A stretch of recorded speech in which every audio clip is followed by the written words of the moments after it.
The White House monitoring things in California. Here's the tweet from the West Wing a bit earlier. Quote, I've been fully briefed on the terrible shooting in California. Law enforcement and first responders, together with the FBI, are on scene. 13 people this time have been reported dead. Likewise, the shooter is dead, along with the first police officer to enter the bar. Great bravery shown by police. California Highway Patrol was on scene within 3 minutes, with first officer to enter, shot numerous times. That sheriff sergeant died in the hospital. God bless all the victims and families of the victims. Thank you to law enforcement. End tweet there. I want to bring in Kellyanne Conway from the North Lawn, and good morning to you. Tough day here. Counselor, the president, what more can you add about what he has been told about this? Well, the president, I'm sorry, Bill, the president has put it perfectly, expressing his condolences and obviously saying that the FBI is working with those on the ground in California to investigate. You know how this goes. You've got loved ones probably still searching for their children. You have first responders and emergency room personnel treating the wounded. And this investigation will continue. And I know the president will stand behind law enforcement, federally, state, and local, as they continue their work. We won't interfere. We will completely support their work. And we certainly know that 12 or so families wake up this morning to tremendous loss, and we grieve with them. Yeah. Is there anything planned at the White House that would put him on camera to address it even more, Kellyanne? I don't have that statement. Obviously, on today's public schedule for the president, he and the First Lady will be going to the United States Supreme Court for the investiture of Justice Brett Kavanaugh. That is the first thing that he will be doing publicly, so he may or may not make a comment. I'll leave that to the president. I think that's in 20 minutes, so we'll follow the movements there. Tender subject here in California, but there's a lot going on in Washington as well. That was a rough moment during that briefing yesterday with Jim Acosta from CNN. Where is this thing with CNN headed, Kellyanne? But it was a rough moment for the young aide as well, who's just doing her job to get the microphone back after the president had entertained a question or so from the CNN reporter and was moving on to the next reporter. The reporter from NBC was already standing, getting ready to ask his question. And she was just doing her job, which is to reclaim the microphone that belongs to the federal government and hand it to the next reporter. Obviously, I don't think anybody should have, any young woman particularly, should have somebody swiping away at them and grabbing the microphone back. That's very unfortunate. I've talked to that young woman. She's very brave and just doing her job. But I think overall, for any outlet to say this president and this White House don't respect the First Amendment, and then privately to tell us again and again we are the most accessible, transparent, open administration, always this president has been giving so much press availability, whether he's on the South Lawn, whether he's doing a 90-minute press conference yesterday, 81 minutes up at UNGA last month. You know, just yesterday, Bill, President Trump answered 68 questions from 35 different reporters over the span of 90 minutes. That's pro-press. That's transparent. That's accountability.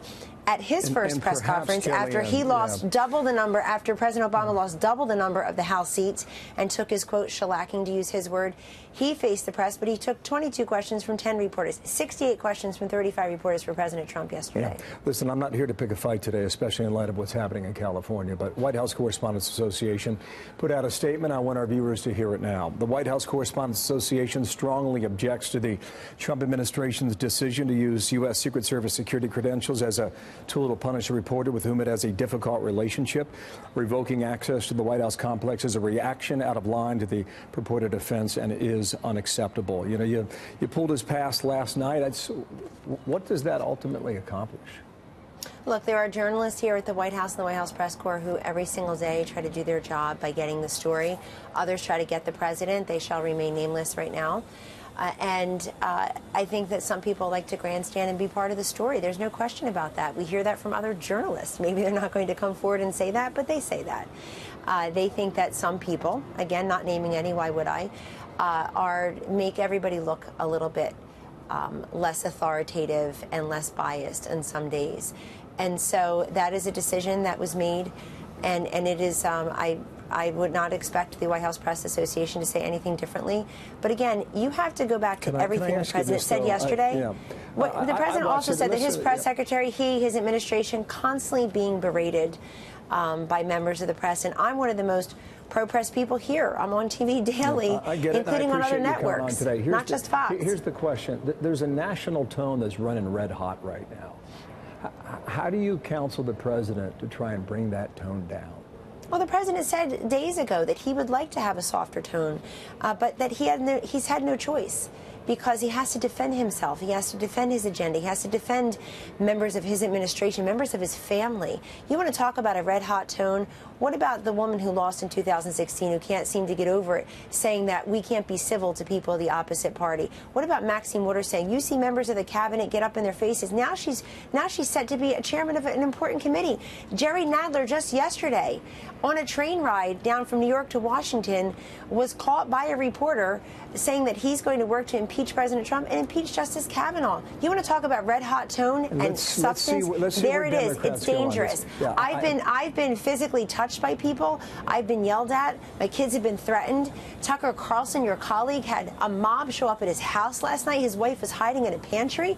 Let's talk about red hot rhetoric. I'll stand here all day long in my 4-inch heels and talk about it if you want to, but I will not let it be cast as one-sided and the president's fault. Kellyanne, when was the decision, and just one more topic here in the short time I have left, when was the decision to fire Jeff Sessions? When was that decision made?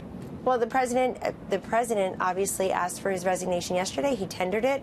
It's been a fraught relationship that you have covered on your program and elsewhere on your network for many months, if not the better part of a year and a half.